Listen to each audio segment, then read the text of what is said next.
মানে আমি একটা সারপ্রাইজ শেয়ার করব। আমি গত দুদিন আগে মার্কেট প্লেসে একজন আমেরিকান লোক খুঁজে পেয়েছি। উনি বিভিন্ন ধরনের নাগামরিচের চাষ করছে। তো আজকে ওনার সাথে কন্ট্যাক্ট করে ওনার বাসায় গেছি।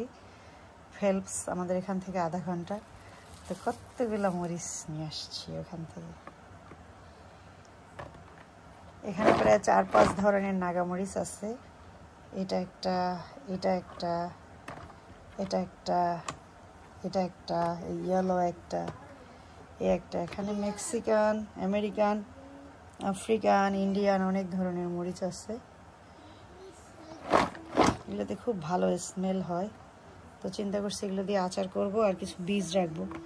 আমার বাগানে অনেক হয়েছে, বাট আমার বাগানেরগুলো এরকম না। আমার বাগানেরগুলোতে খুব একটা ভালো গন্ধ না, কিন্তু এগুলোতে খুব ভালো গন্ধ। তো আমি বেছে বেছে সব ধরনের মরিচ ওর বাগান থেকে তুলে নিয়ে আসলাম। আজকে $5 করে কোয়ার্টার পড়ছে। এখানে আমার 2 কোয়ার্টার হয়েছে টোটাল। তো এগুলো দিয়ে আমি আচার বানাবো। কি সুন্দর, তাই না? একেবারে ফ্রেশ। আর এগুলোর থেকে তো একদম বাংলাদেশের মতো স্মেল আসে, একদম অথেন্টিক বাংলাদেশি, যেটা খুবই মজার। কি সুন্দর লাগে, মন চায় যে এখনই খাই। এগুলা বেশি স্মেল, এই যে গ্রিনগুলা। তো সবগুলো আমি নিয়ে আসলাম।